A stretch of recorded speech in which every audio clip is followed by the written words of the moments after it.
Assalamualaikum warahmatullahi wabarakatuh. Perkenalkan, nama saya Nasya Fansia dari Prodi Akuntansi Fakultas Ekonomi dan Bisnis dengan NIM 2902450027. Video ini saya buat untuk memenuhi tugas ujian akhir semester saya pada mata kuliah Etika Bisnis. Sebelum itu, yuk kita cari tahu dulu apa itu etika profesi. Etika profesi adalah tindakan yang dilakukan oleh seorang profesional yang bertentangan dengan kode etik profesi yang berlaku. Pelanggaran ini dapat berupa perbuatan yang tidak jujur, tidak bertanggung jawab atau tidak menghormati norma dan nilai yang telah disepakati dalam profesi tersebut. Nah, tujuan dari etika profesi untuk menjaga kepercayaan publik, menghormati hak-hak, dan mempromosikan integritas. Di sini saya akan menyebutkan beberapa jenis contoh pelanggaran etika profesi. Yang pertama, penyalahgunaan wewenang, yang kedua korupsi, yang ketiga pencurian intelektual, yang keempat pengungkapan rahasia, yang kelima diskriminasi, yang keenam pelecehan seksual, yang ketujuh penipuan, kedelapan konflik kepentingan, 9 pengabaian tanggung jawab, 10 pelanggaran privasi, dan 11 memalsukan data atau informasi, dan yang terakhir menggunakan sumber daya perusahaan untuk kepentingan pribadi. Dan masih banyak lagi jenis pelanggaran dalam etika profesi lainnya. Nah, dampak yang ditimbulkan akibat pelanggaran etika profesi yaitu bisa berupa kerugian reputasi dan kepercayaan, yang kedua kerugian materi dan finansial, yang ketiga pemecatan atau penangguhan, yang keempat tuntutan hukum, yang kelima kerusakan hubungan dengan klien atau rekan kerja, dan yang keenam kehilangan lisensi profesi, yang ketujuh dampak psikologis.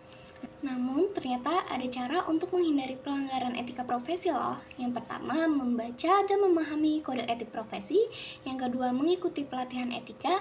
Yang ketiga, membuat keputusan berdasarkan prinsip integritas. Yang keempat, menghormati privasi dan kerahasiaan. Yang kelima, melaporkan pelanggaran etika.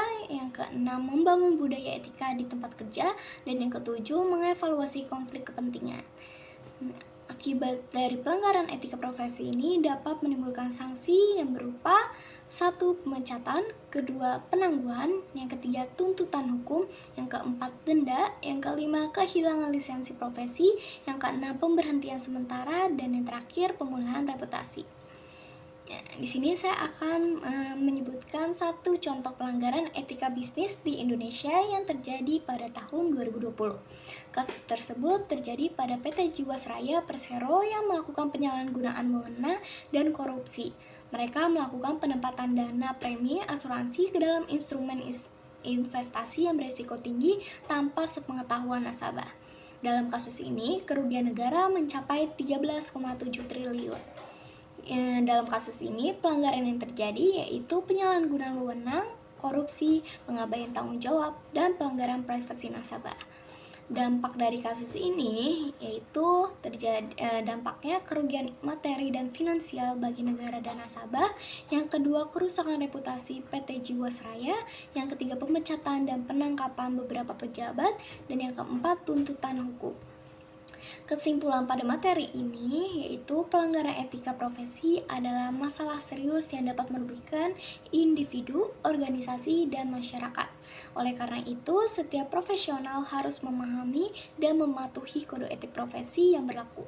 Selain itu, organisasi dan lembaga profesi perlu berperan aktif dalam mencegah dan menindak pelanggaran etika agar tercipta lingkungan kerja yang sehat dan terpercaya. Sekian dari saya, terima kasih.